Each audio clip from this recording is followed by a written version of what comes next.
俺の名前は三浦一馬。とある一般企業で働いている普通のサラリーマンだ。入社6年目、仕事にも慣れ、そろそろ昇進や出世のことを考えて動き出す頃だろう。しかしもともと野心をあまり持ち合わせていない俺は焦ることがない。役職が欲しいと思ったこともなければ、この仕事が好きなわけでもない。ただ生活のためにこの仕事をしている。それ以上でもそれ以下でもない。仕事を生きがいとして人生を過ごす人間とはちょっと違うのだ。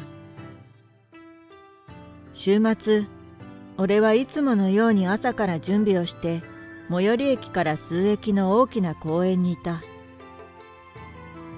季節は秋を迎え、あっという間に空気が冷たくなっていく。今年も残すところあとわずか。季節の移ろいを感じながら秋晴れの空の下、俺は寸胴鍋に作られた豚汁を配っていた。暑いので気をつけてくださいね。まだありますよ。たくさん食べてください。今日は月に数回の地域ボランティアの日。俺は会社が休みの日には、こうして積極的にボランティアに参加しているのだ。炊き出し、ゴミ拾い、老人ホームや子ども園でのイベントの手伝いなど、内容は様々。最近では、炊き出しとゴミ拾いが主な活動内容になっている。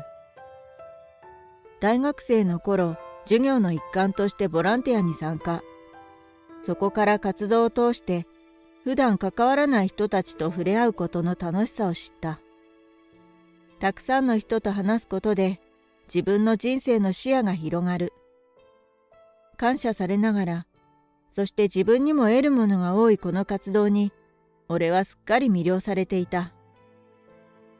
それに、俺の家は幼い頃に両親が離婚。母親と二人で育った俺は、毎日貧乏な生活を余儀なくされていた。空腹を満たそうとしても食べ物は限られていたし、おいしい食事なんかにはほとんどありつけない。それでも生活のために一生懸命働く母の姿を見ていた俺は、贅沢なんて言えなかった。給料日の唯一の贅沢は、カレーに特売の豚肉を入れること。そのくらいしか幼い頃の肉の思い出はない。社会人になって満足に食事ができるようになった今でも、なぜかそのカレーの味が一番おいしかったと思える。空腹の辛さを知っているからこそ、俺は食事にありつけることすら厳しい人たちのために食事を提供したい。お腹が満たされることで生まれる安心感をもっと持ってほしいと願っていたからだ。そんな炊き出しの活動を通して仲良くなった人がいた。カズマくん、いつもありがとうね。そう言って微笑みながら俺にプラスチックの皿を手渡す女性。扇屋さんは俺がこの活動を始めてすぐに仲良くなった気さくなおばさんだ。他のホームレスの人たちとは違う雰囲気で母親を思い出させる。せっかくの休みだっていうのに、ボランティアなんて疲れが取れないんじゃないかい？炊き出しが終わり、片付けをしている俺の周りで、扇屋さんはゴミ拾いをしながら話しかけた。家に一人でいても時間を浪費するだけだから、それなら誰かのために動いていたいし。そう言って俺は軽く笑った。同じ時間をだらだらと過ごすのか、何か目的のために使うのかは自分次第。家で寝て過ごす休日に俺はちっとも惹かれないのだ。不思議な子だ、と扇屋さんは笑い声を上げた。確かに俺みたいな考えのやつは珍しいのかもしれない。でも困っている人に手を差し伸べる人間は必要だと思う。俺だってあの子供の頃の極貧生活で幾度となく助けられたことがある。商店街のパン屋で廃棄のパンをもらったり、肉屋で売れ残った揚げ物をもらったり、そうして誰かから優しくされたからこそ、今俺がこうして生きている。その気持ちは絶対に忘れてはいけないと、俺の心に深く刻まれていた。いつか俺も誰かに手を差し伸べる立場になりたい。ずっとそう思ってきたのだから。翌日、いつものように仕事に打ち込む俺の机に大量のファイルが置かれた。今日までに全部終わらせろ。あまりの量に目を丸くする俺。椎名さんはそのまま何も言わずに自分の席に戻ってしまった。俺の上司の係長椎名さんは仕事のできる出世頭と評価されている人だ。普段から仕事には厳しい上に、成績があまり上がらない部下にはあからさまに冷たい態度をとる。仕事に必死にならない俺も、椎名さんにとっては気に入らない部下の一人だろう。多くの雑用や面倒くさい仕事のほとんどは俺に回される。俺自身もそれを分かっているので、わざわざ抗議などしない。ただ黙って与えられた仕事をこなすだけだ。けれどそんな俺の態度が椎名さんは余計に気に入らないようだ。実は最近、俺がボランティア活動をしていることが会社に知れ渡った。もちろん自分から活動をひけらかしたわけではない。ドキュメント番組のカメラが数ヶ月前に密着し、その映像でたまたま俺が映り込んだのだ。それを見た社長は感動し、俺を大層褒めてくれた。けれど仕事において結果がすべてと考える椎名さんは、そんな俺をさらに嫌悪した。おかげで今では仕事の押し付けや一方的な嫌味、嫌がらせが日常茶飯事だ。なんとか終わった。時刻は22時。椎名さんに押し付けられていた仕事がなんとか片付いた。会社にはもう俺しか残っていない。ため息をつきながら俺は帰路に着いた。珍しく夜風に当たりたいと思い、俺は電車に乗らずに家まで歩いていた。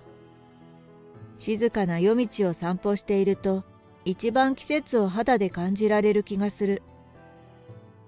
秋風を深呼吸で体に取り込んでいると、後ろから聞き覚えのある声がした。おや、こんな時間に会うなんて珍しいね。振り返ると、そこには袋を片手に歩いている扇屋さんの姿があった。聞けば清掃のお礼にと、近くのドラッグストアでお酒をもらったらしい。扇屋さんに誘われ、俺は一緒に晩酌をすることになった。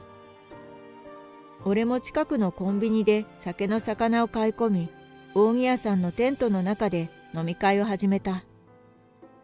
それは大変だったね。でも抵抗はしないのかい？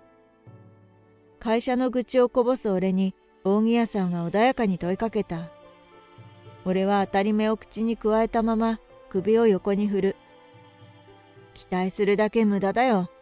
どうせ話がややこしくなるだけだ。初めから他人に期待もしていない。それを裏切られた時の惨めさも辛さも知っているからだ。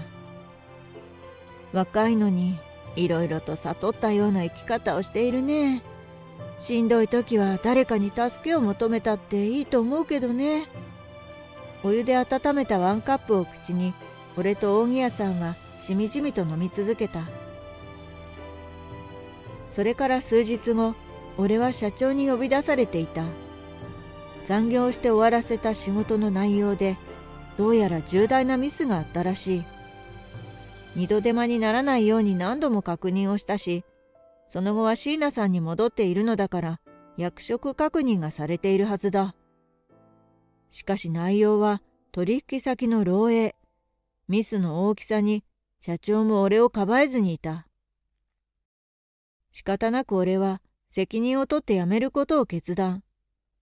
多くの会社の信頼を失ってしまったのなら、そうするしかないだろう。上司の椎名さんが全く俺をかばわないところや、何のお咎めも受けないことに疑問を感じながらも、それすら問いただすのが面倒くさい。今さら平社員の俺が抵抗したところで、首は免れない。それなら無駄な体力を使うこともない。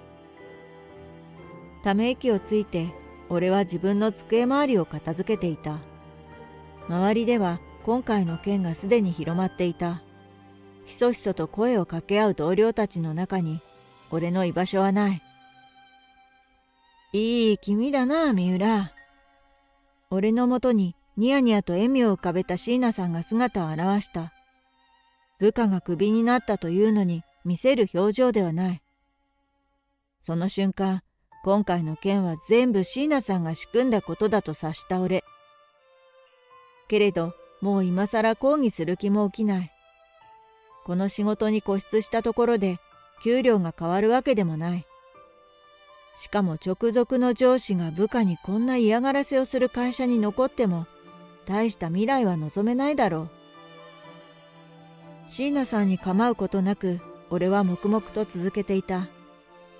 あんな底辺のやつらとつるんでいるんだから、首は免れないな。そう言って笑い始める椎名さんに、俺はピクリと体を反応させた。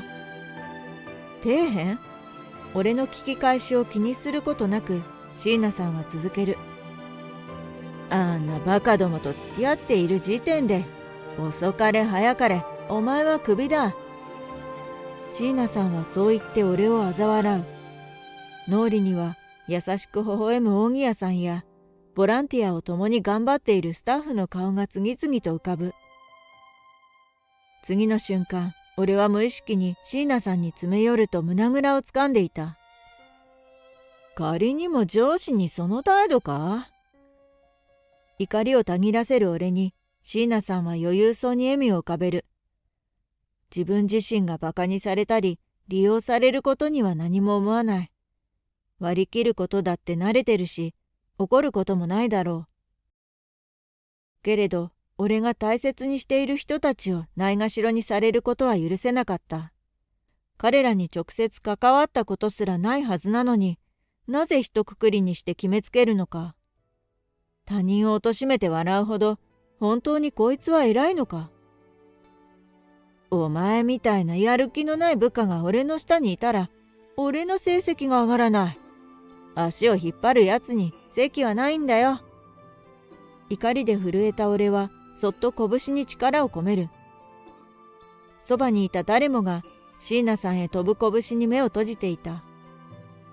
けれど俺は振り上げた拳をそのまま下げると、椎名さんを解放した。根性なしが調子に乗るな。そう言って椎名さんは自分の身なりを整えて姿を消した。仕事は真面目にやっていた。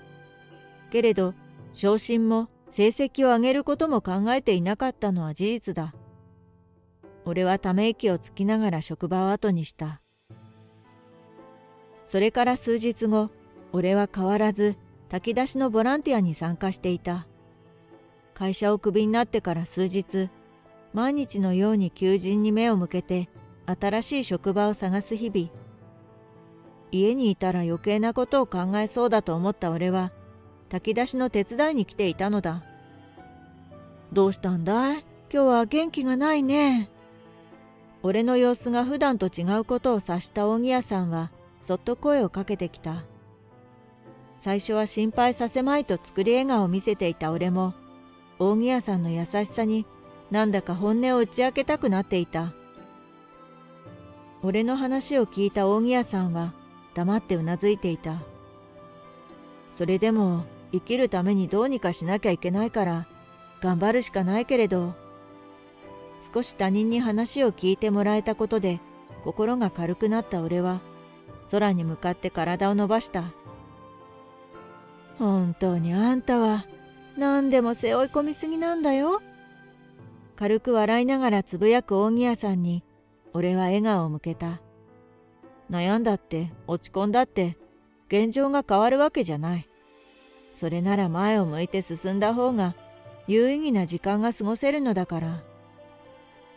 翌日、気持ちに整理がついた俺は心機一転、新しい仕事を探そうと気合を入れていた。スーツに身を包み、取り付けた面接に向かおうと家のドアを開けたその時、俺は驚きの光景を目にしていた。ああ、間に合ったみたいだね。おはよう。家の前ではにこりと笑う扇屋さん。しかし普段の彼女とは似つかないほどの高級車がそばについていた。よく見ると着ている服も上等そうなパンツスーツ。俺は目の前に広がる光景に理解が追いつかない。ほら、車に乗りな。行くよ。言われるがまま俺は車に乗せられる。面接に行こうとしていた俺は驚いて扇屋さんに問いかけた。面接なんかもう必要ないだろ。あんたはうちで働きな。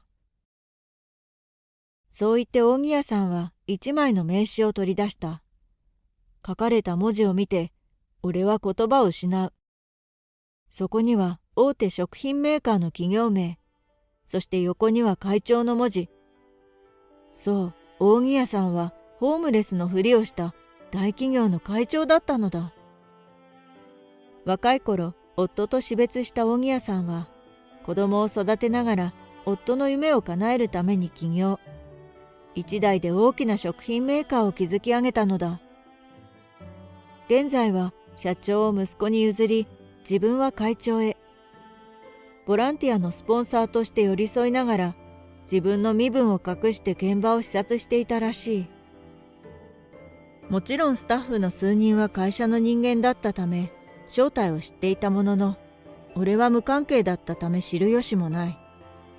驚きで開いた口が塞がらない俺に、扇屋さんは言った。あんたの他人への奉仕の心、ずっと見ていて本物だと思ってね。そのくせ自分がしんどい時に甘えられる相手がいないみたいじゃないか。しばらく車を走らせて到着したのは高層ビル。俺が受けようとしていた会社よりも大きく圧倒されてしまう。今日からあんたは人事で課長になってもらうよ。固定概念にとらわれず、人間の本質を見るその目で会社をもっと育てておくれ。こうして俺は扇屋さんに拾われ、再就職を果たすことになった。想像もしていなかったシンデレラストーリーに、俺は何の実感もなく佇んでいた。数ヶ月後、扇屋さんのおかげで仕事が見つかった俺。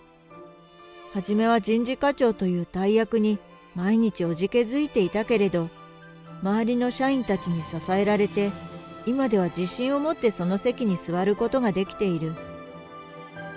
ボランティアには相変わらず参加している。扇屋さんは以前と変わらず変装して環境に馴染んでいるので、何の違和感もない。こうして仕事以外のことで社会経験を培ったことでつながった縁を俺は嬉しく思っていた。俺が再就職をして間もなくした頃、面接希望者の中に以前の会社の同僚が現れた。はじめは驚いていたが、彼は会社の現状を俺に話してくれた。どうやら俺が辞めた後、あの事件の元凶となったのが椎名さんだということが発覚。さらに今までも自分の気に入らない社員を同じように陥れていたことまでも明らかになり、社長は激怒。椎名さんはあれだけ昇進に必死になっていたはずが、自分の首を絞める結果になったようだ。上司が変わり、環境は改善したものの、トカゲの尻尾切りのような対応をした会社に不信感を抱いた彼は、転職することを決めたらしい。自分の昇進に必死になっていた椎名さんと、現状に満足していた俺。皮肉なことに、今では立場も逆転してしまったようだ。仕事以外にも大切なことがあるということを身をもって教えられたこの一件。俺は今までの自分の信念を忘れずに、今日も他人とのつながりを大切にしている。